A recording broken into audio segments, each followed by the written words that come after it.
I'm also excited, Evan, because we're getting the first inklings of a Lyft IPO, thanks to some news that came out earlier this week. That's right. Lyft announced that it's funny, they publicly announced that they made a confidential filing with the SEC. So they now have filed their S-1 registration statement with the SEC on a confidential basis. So it's really kind of the first step towards an IPO, which is probably going to come in early 2019 at this point.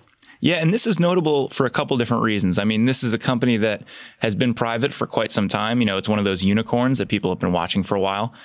They're also beating their competitor Uber to the public markets with this timeline, if it holds. And you know, we're seeing the confidential filing being used again. This is something investors have seen more and more of. Let's unpack some of that, because you know, it seemed pretty clear that Uber would be going public at some point in 2019. They also have some incentives to go public based on some of the deals that they've structured with SoftBank. Right, and I think that, you know, Lyft at this point being likely to go public first is pretty meaningful, because not only are they upstaging Uber, but you know, there is quite a bit of investor demand to get into this ride-hailing space, and pretty much all, you know, it's really just Uber and Lyft as the main ride-hailing companies, if you exclude, you know, before we talk about Waymo and Google and Alphabet. As far as pure plays go, it's really Uber and Lyft. And I think there is quite a bit of pent-up investor demand and interest in this space. So whoever can get out there first, you know, might be able to capitalize on some of that pent-up demand being let loose, and investors for the first time being, you know, having a chance to get into this space. And as the smaller player too, right? I mean, Lyft is the clear number 2 in ride hailing. They're about a fifth of the size of Uber. For them to go public, enjoy all of the name recognition that comes with that, all of the PR, all of the press, that might help with some adoption here in the U.S. and Canada, where they compete with Uber, and really help them close the gap. You know, I mean, they have a long ways to go to make that happen, but I have to imagine going public will help a bit. Right, absolutely. In terms of brand awareness, you're absolutely right, because you know, Uber is much more prominent, you know, in more markets around the world. You know, as you mentioned, they're a lot bigger. So Lyft is really just kind of in the U.S. and Canada, they don't really have a lot of brand recognition outside of North America. So this will certainly probably raise that awareness a little bit. Unfortunately, we are kind of grasping at straws for what Lyft's financials look like. Details are a bit scarce right now. You mentioned this confidential filing. I think a lot of people probably don't understand what that means and why companies are allowed to do this. So just as a little primer and something that you can kind of stow away, because you're going to see this more and more. Confidential filings are a relatively new thing. It was something that was opened up as part of the Obama-era Jobs Act. And ideally, it was supposed to be used for small companies, ones that have less than $1 billion in revenue, to confidentially file a draft registration with the SEC months and months before going public. And the idea there is they wouldn't be opening up their books to public scrutiny before deciding to go public and making that step. Once they did that, all the paperwork would become available 15 days before the company would begin its IPO roadshow. And like I said, this started with small companies as part of the Jobs Act. Mid-2017, the SEC decided we're going to just eliminate that cap on $1 billion in revenue. And you're seeing all of these larger companies doing that now.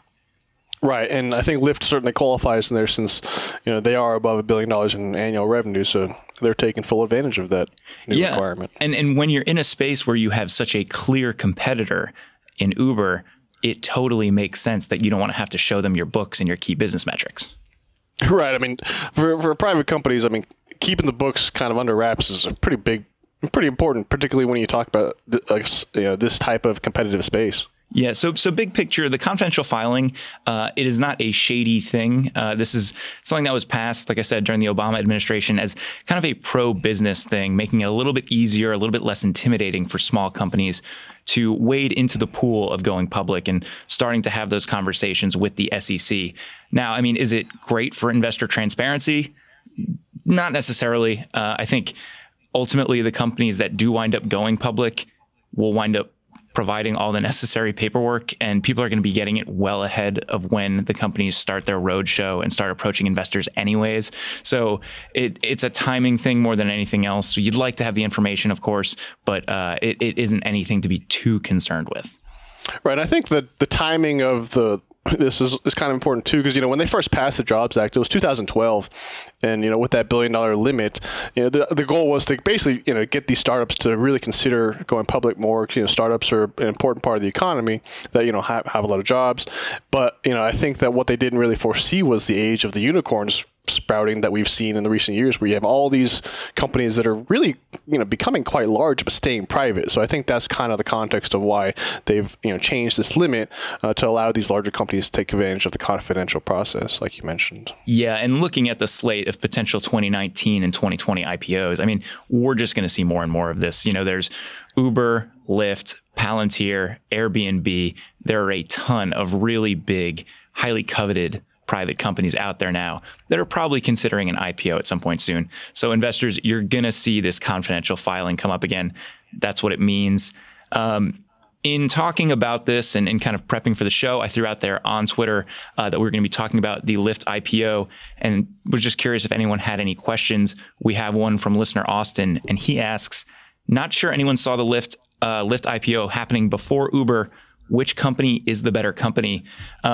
And Evan, I mean, we might think that they're kind of synonymous because a lot of people use them interchangeably, but these are two totally different companies.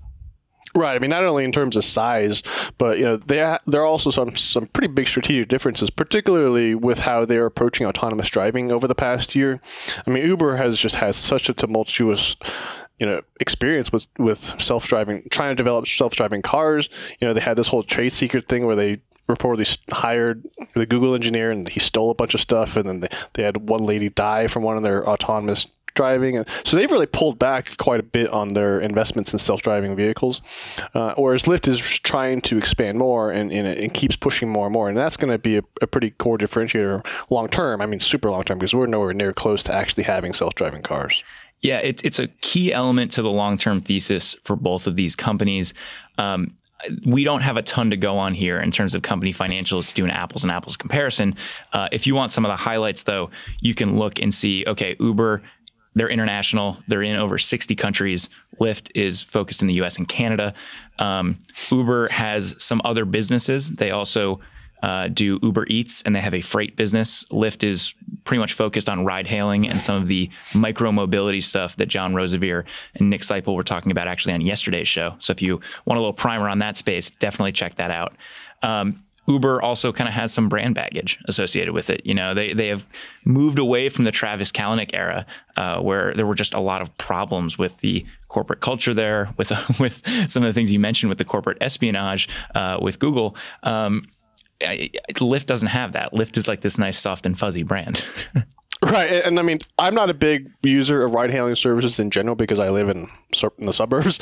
But I will say that in general, Uber, my wife and I, we absolutely refuse to use Uber whatsoever, even when we're traveling or when we do need to use ride-hailing locally, specifically because of that brand baggage that you mentioned. I mean, their ethics, their internal culture and ethics under Kalanick were just so horrendous in terms of just the cutthroat things they would do with competitors, their internal culture with women and the misogyny. I mean, there's just a whole long list of things that is not worth covering right now since it's so long. But, I personally will not use Uber. I will use Lyft, and we'll use Lyft whenever we need to.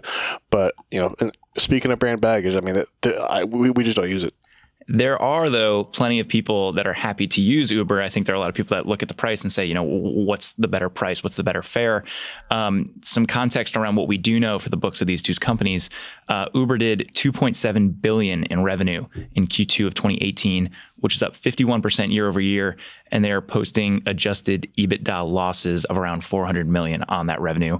Lyft in the first half of 2018 did somewhere in the neighborhood of $900 million in revenue, up 120% year over year, and posted a net loss of $370 million on that. Neither of these businesses are profitable. Both are growing very quickly.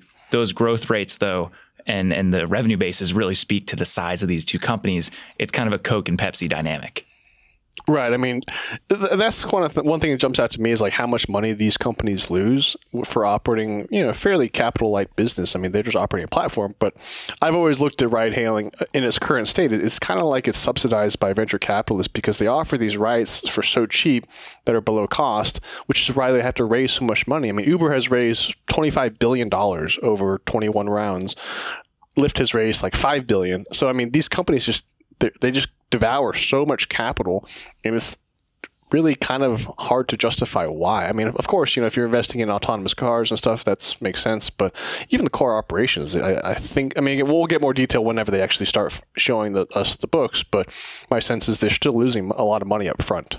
Yeah, I think Austin will get his more responsible and direct answer from us down the road when we can really look at both of these companies. What I will say, though, is the future is so dependent on autonomous vehicles for both of them.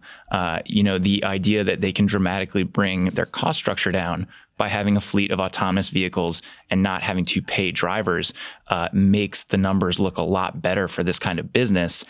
And, you think, okay, there might be a relatively easy path to that, but no, this is an incredibly competitive space.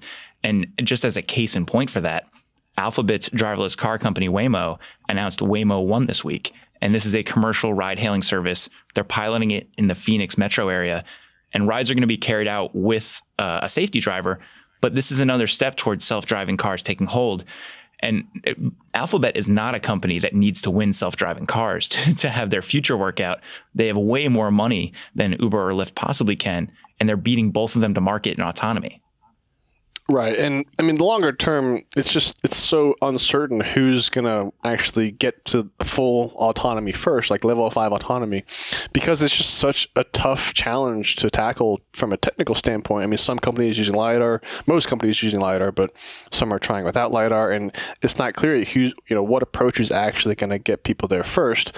And then on top of that, then you have to turn around and look at how you're actually going to create a business model out of it.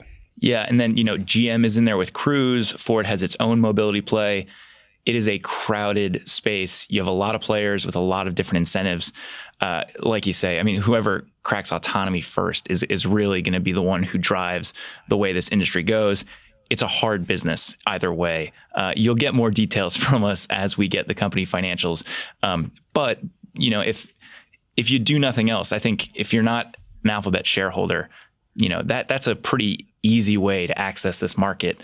And you have the backing of a rock solid monopoly to just throw off cash while they invest in this kind of stuff. As an Alphabet shareholder, I'm happy to say, okay, well, if this winds up becoming something that contributes to an already strong ad business, awesome, because they're the leader in this space right now. Right. So just kind of have to wait and see.